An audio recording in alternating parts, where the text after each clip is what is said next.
안녕하세요. 저는 30대 초반 혼자 살고 있는 여성입니다.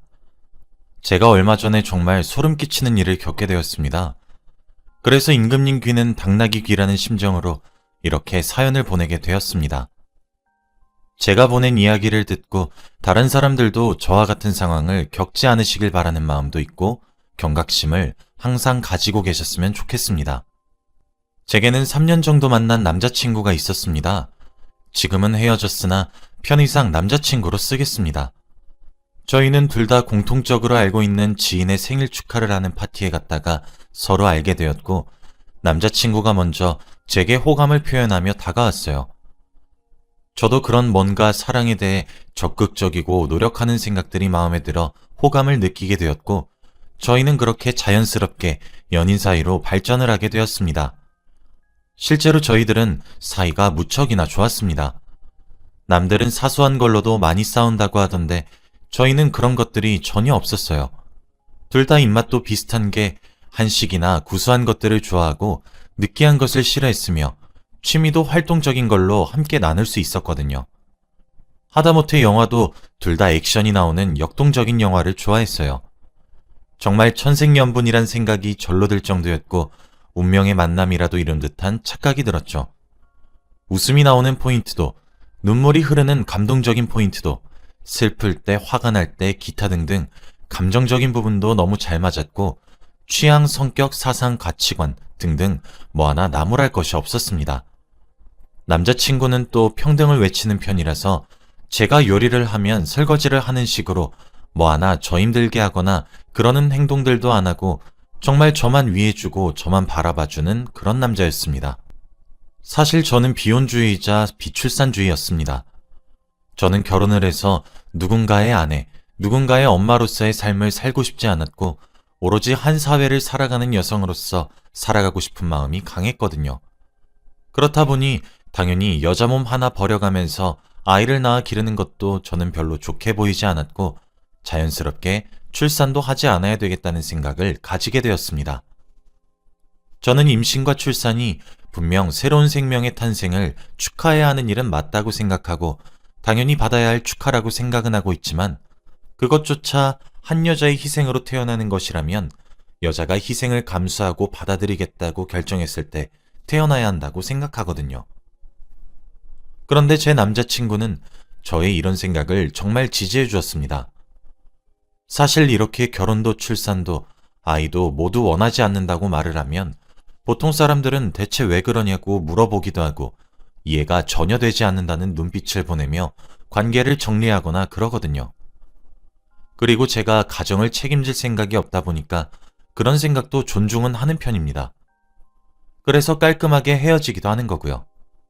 그런데 남자친구는 제가 만나온 사람들과는 다르게 절 있는 그대로 사랑해주고 저의 모든 생각과 사상, 그리고 가치관들을 존중해 주더라고요.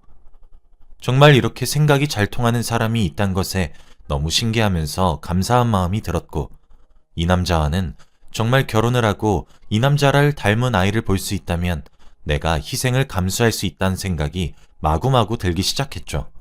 제가 이렇게 변한 생각을 남자친구에게 말해주니 남자친구는 정말 뛸 듯이 기뻐했고 너무 좋아했습니다. 감격의 눈물을 흘릴 정도로 말이에요. 큰 결심해줘서 너무너무 고맙고 자기가 살아온 순간 중 지금 이 순간이 가장 기쁘고 행복하다고 하면서 펑펑 우는데 그런 모습이 제 눈에 얼마나 사랑스럽게 보였겠습니까? 저희 집에서도 경사라고 팔 벌려 환영했죠. 결혼도 하지 않고 혼자 살겠다고 아이는 기대도 하지 말라고 못을 탕탕 박은 딸내미가 뒤늦게라도 결혼해서 아이도 낳고 알콩달콩 살겠다고 하니까 부모님이 얼마나 기뻐하셨겠습니까? 당연히 양가에서 저희가 결혼을 하겠다고 선언을 하자마자 빨리 보내야 되겠다고 결혼 준비를 서두르셨습니다. 상견례는 물론이고 예식장과 스튜디오와 드레스 컨택 등등 모든 것이 일사천리로 진행이 되었어요. 저도 그런 부모님의 신난 모습을 보고 있으니 저도 괜시리 죄송스러운 마음이 들더라고요. 부모님이 이렇게 좋아하시는 모습을 본 것이 처음이라서 죄송스럽기도 했고 뒤늦게 효도하고 있다는 생각이 들어서 뿌듯하기도 했고 뭐 그랬네요. 그렇게 드레스를 맞추고 스냅 사진을 찍었습니다. 저희는 청첩장을 좀 늦게 준비해서 이제 청첩장만 나오면 되어서 그걸 기다리고 있는 상황이었습니다. 이미 저희는 오래 만나기도 했고 그래서 살림도 먼저 합쳤죠. 원래 혼자 지내고 있었던 제가 지내고 있던 작은 아파트에서 살기로 했고 양가의 경제적 지원은 받지 않기로 했어요.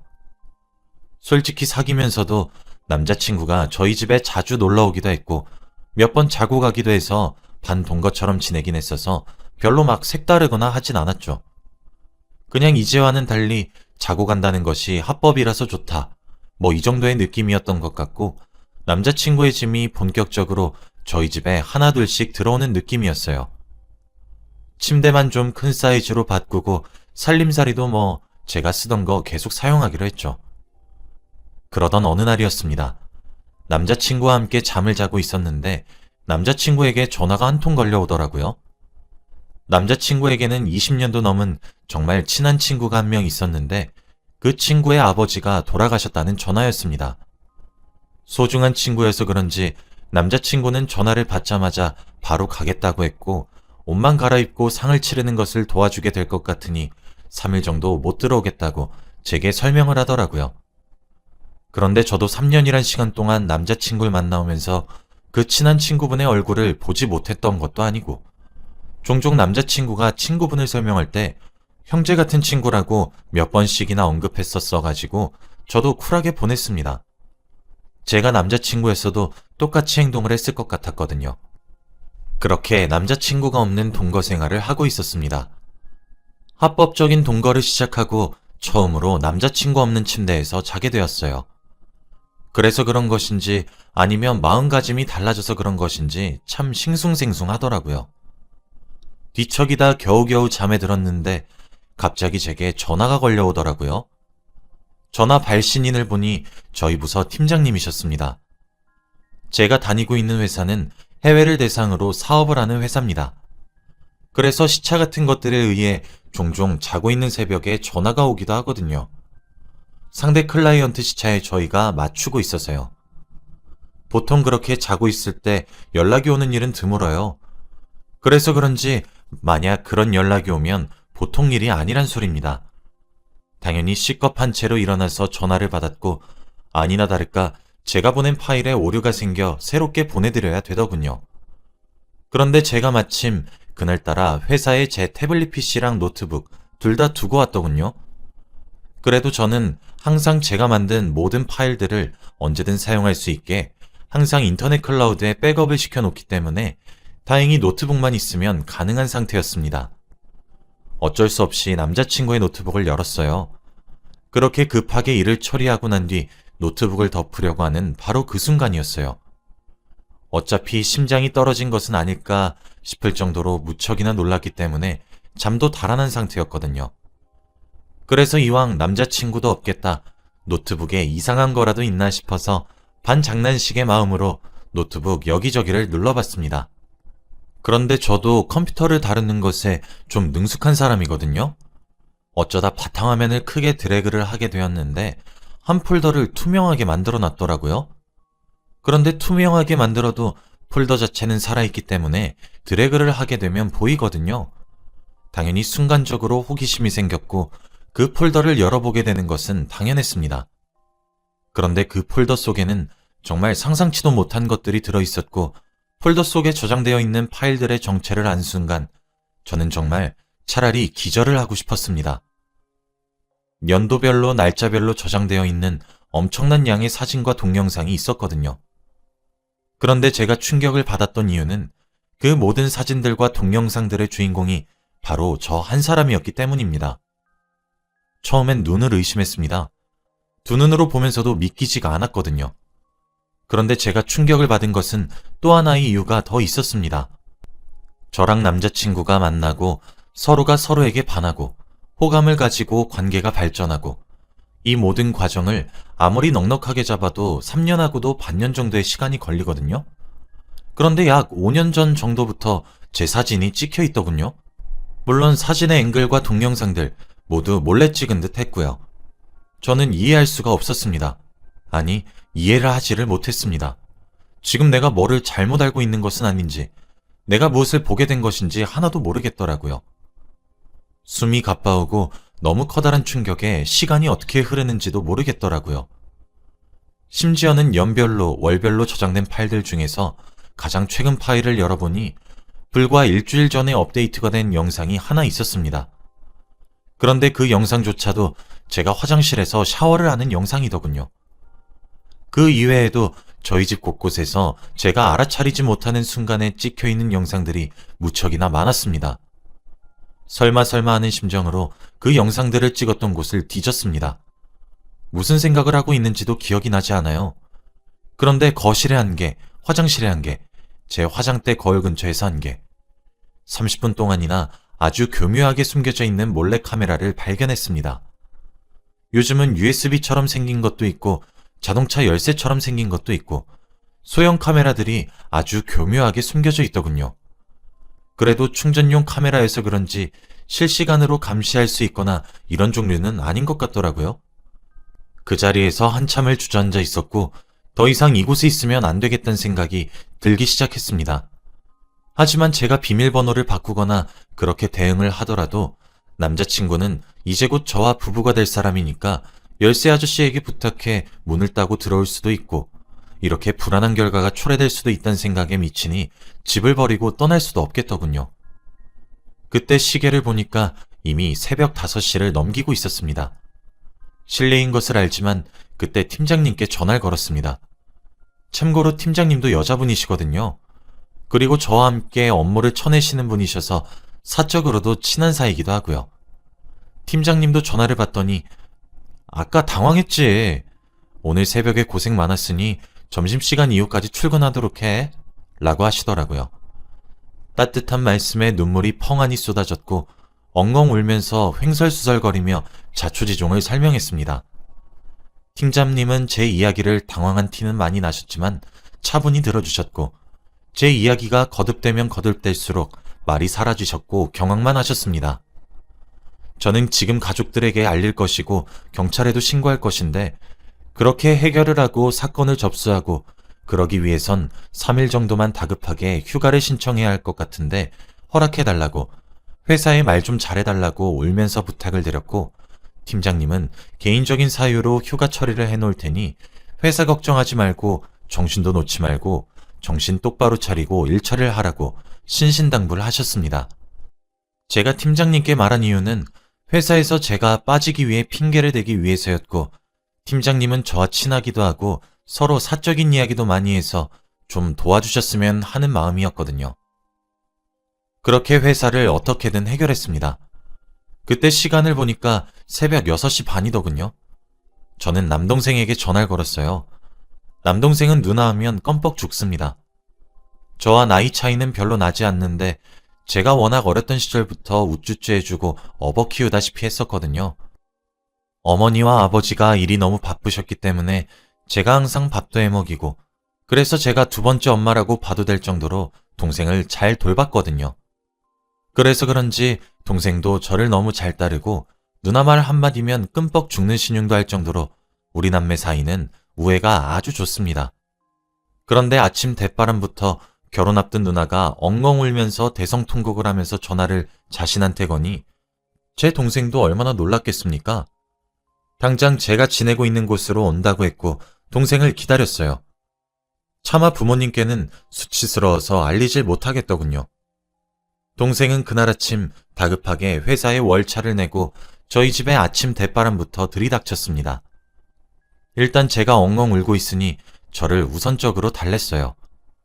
그래도 든든한 동생과 함께 있으니 저도 심신이 좀 안정적으로 변하기 시작하더군요.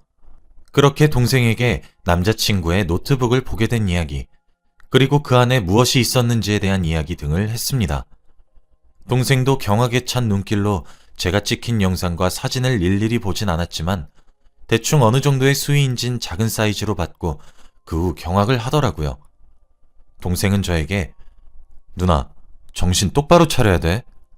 누나가 지금 제일 정신 차려야 돼. 내가 옆에 있잖아. 그러니까 괜찮아. 다 괜찮아질 거야. 그러니 누나, 정신 똑바로 차려. 알았지? 경찰에 신고하자. 엄마한테도 알리고. 누난 수치스럽겠지만 누나, 이거 부모님도 아셔야 해. 응? 내가 옆에 있잖아. 걱정하지 마. 누나는 아무 잘못도 없어. 내가 다 알고 있어. 내가 누나 다 알아주잖아. 응? 하면서 절 설득했어요. 그렇게 아침 9시경에 부모님께 동생이 전화를 걸었고 차분하게 모든 이야기를 했습니다. 제가 할 순 없었어요. 전 그때도 패닉에 빠져 있었거든요. 오전 10시가 되자 저와 남자친구가 동거를 하고 있었던 집에 저희 네 식구가 모이게 되었고 엄마는 현관이 열리자마자 신발도 제대로 벗지 못하고 뛰어들어와 저를 끌어안고 울기 바빴고 무뚝뚝하다고만 생각했던 아빠도 노발대발 화를 내기 시작하더군요. 동생은 부모님께도 진정하고 차갑게 식혀야 한다고 진정시킨 뒤 경찰에 신고를 했습니다.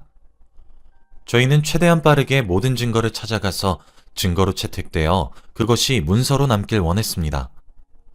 남자친구는 친구 아버님의 3일장으로 도와주고 있으니 내일 또는 모레에나 집으로 돌아올 테니 제게 남은 시간이 얼마 없었던 거였죠. 경찰에 신고하니 20분도 채 되지 않아 저희 집으로 경찰관이 도착했고 자초지종을 들은 이후 지원을 요청했어요. 그렇게 지원받으신 분들이 저희 집을 수색하기 시작했죠.